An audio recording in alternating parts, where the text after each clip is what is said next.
Cuando las potencias centrales vieron que sus esperanzas de ganar la Gran Guerra se desintegraban, el Imperio Otomano comenzó a luchar por salvarse de un colapso posterior.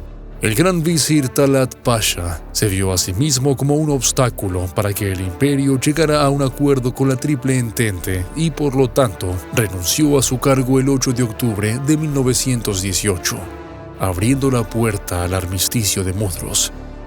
Firmado el 30 de octubre de 1918, el acuerdo vería al Imperio Otomano humillado hasta un grado extremo. Este fue el comienzo de su fin. El armisticio de Mudros implicaba que los otomanos renunciaran a las conquistas obtenidas durante la guerra, desmovilizaran sus fuerzas armadas y entregaran guarniciones a la Entente, junto con el control de los estrechos de los Dardanelos y del Bósforo. Además, otorgaba permiso a las potencias de la Triple Entente para ocupar cualquier territorio bajo posesión otomana en caso de desorden. Una descripción amplia que dejaba la puerta abierta a la ocupación y la partición.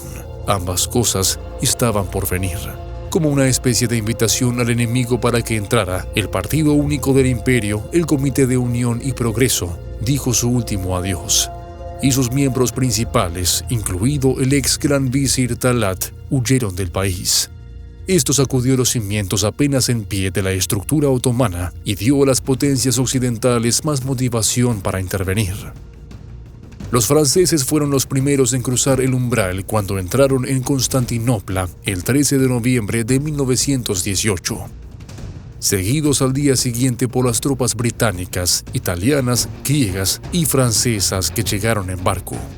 Aproximadamente 50.000 soldados extranjeros pisarían el suelo de Constantinopla cuando comenzó su ocupación. Se afirmaba que esta invasión había sido necesaria debido a las secuelas de la guerra y al vacío de poder creado por el colapso de la CUP y que la Entente y sus aliados estaban allí simplemente para proteger a la monarquía otomana. Este fue solo el comienzo de la oleada de naciones occidentales, ya que en las semanas y meses siguientes la Entente volvió a invocar el artículo 7 para apoderarse de más tierras otomanas después del final de la guerra. Sin embargo, esta continua toma de posesión estaba agriando la opinión de los comandantes otomanos a cargo de la desmovilización.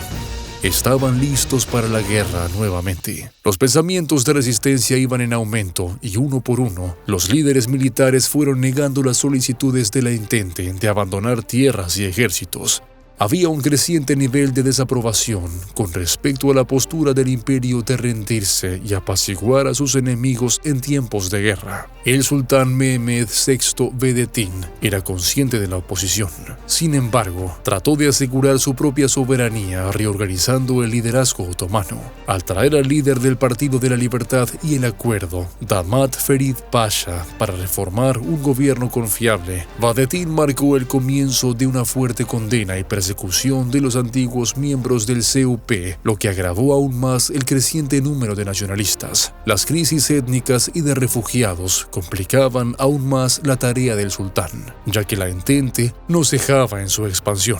Fue en este momento cuando se pondría de relieve el pilar del movimiento de Turquía hacia la independencia. Consciente de la naturaleza chapucera de la lealtad de sus militares, Vedetín eligió personalmente al comandante del ejército Mustafa Kemal Pasha para que sirviera como inspector de la inspección de tropas del 9º Ejército de Erzurum a partir de mayo de 1919. Mustafa Kemal era el héroe de Anafartalar y ayudante de campo honorario de Su Majestad el Sultán, pero también era un nacionalista. Es muy posible que su nombramiento fuera una maniobra estratégica del sultán para apaciguar a algunos de sus críticos nacionalistas, pero Mustafa mismo podría haber sido catalogado como uno de ellos. Fue una maniobra arriesgada por parte de los Vedetín. El 16 de mayo de 1919, Mustafa Kemal partió de Constantinopla en el SS Bandırma con destino a Samsun y comenzó una revolución.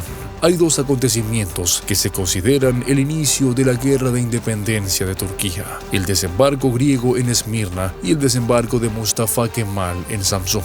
El 15 de mayo, el día anterior a la partida de Mustafa, las tropas griegas desembarcaron en Esmirna. Su llegada y marcha desataron una pelea en las calles que se saldó con la muerte de cientos de víctimas, tanto griegas como turcas. A medida que los griegos buscaban adentrarse más en territorio otomano, el movimiento de resistencia creció en respuesta a ello, con los grupos guerrilleros turcos Kuvayi Milicie atacando a las fuerzas invasoras. Los griegos afirmaban estar en la región en una misión de mantenimiento de la paz, pero en cambio su presencia solo había creado un derramamiento de sangre y había hecho que las relaciones étnicas entre turcos y griegos cayera en picada. El liderazgo otomano estaba desorganizado, con algunos miembros del imperio apoyando a la Entente, mientras que otros se oponían firmemente junto con gran parte de la población.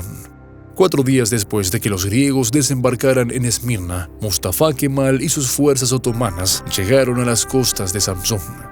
Inmediatamente se pusieron a trabajar en secreto, difundiendo la información y reuniendo apoyo para el movimiento de resistencia, al tiempo que Mustafa enviaba noticias a Constantinopla para reafirmar su lealtad y la de sus hombres. Los días siguientes seguirían este patrón, ya que los nacionalistas querían asegurarse un respaldo adecuado del pueblo antes de actuar públicamente sobre sus planes. Algunos de los funcionarios involucrados en la ocupación de Samsun, como el alto comisionado británico, el almirante Calthorpe y el capitán Hurst, empezaban a sospechar de la actividad otomana dentro de la ciudad, pero las repetidas advertencias al ministro de Asuntos Exteriores fueron desestimadas, dejando a Mustafa Kemal sin control. Después de llegar a Hafsa y luego a Erzincan, Mustafa y sus hombres comenzaron a recibir advertencias tanto del propio Calthorpe como del sultán, previniéndolo de su actividad sospechosa. Se exigió que Kemal regresara a Constantinopla,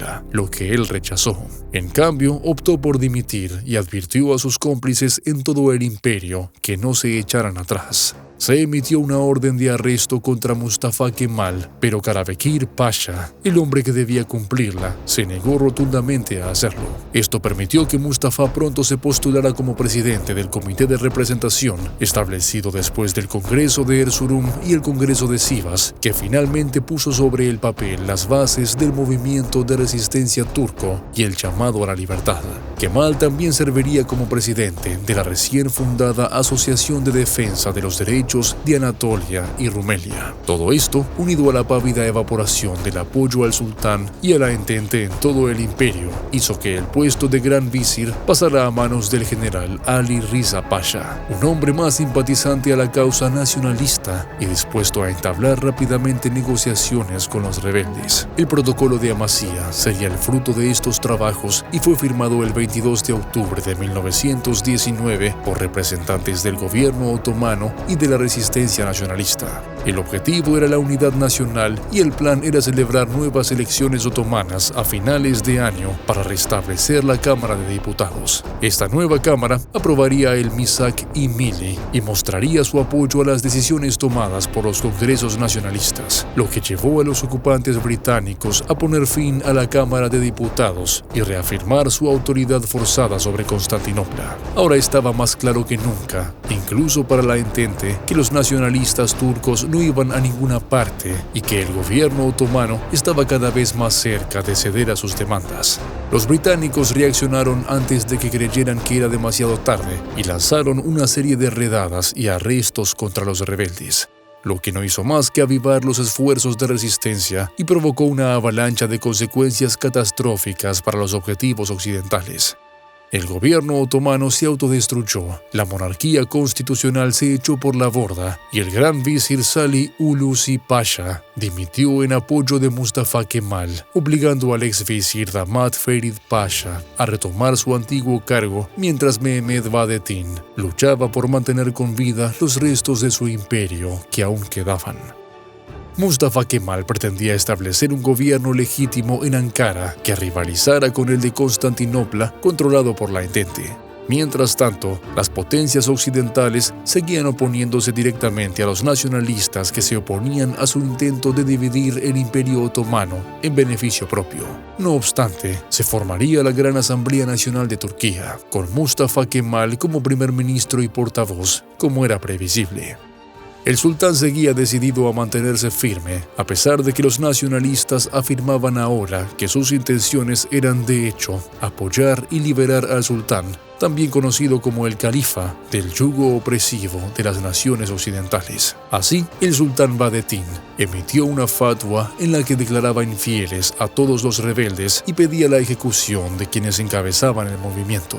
El gobierno de Ankara, o más concretamente el muftí Rifat Boreki, respondió con una fatwa propia en la que acusaba al sultanato califato de estar hegemonizado por la Triple Entente. Ahora estaba claro que los enfrentamientos entre las naciones occidentales y las nacionalistas solo habían sido el preludio. Turquía iba a la guerra consigo misma y más oficialmente con Grecia.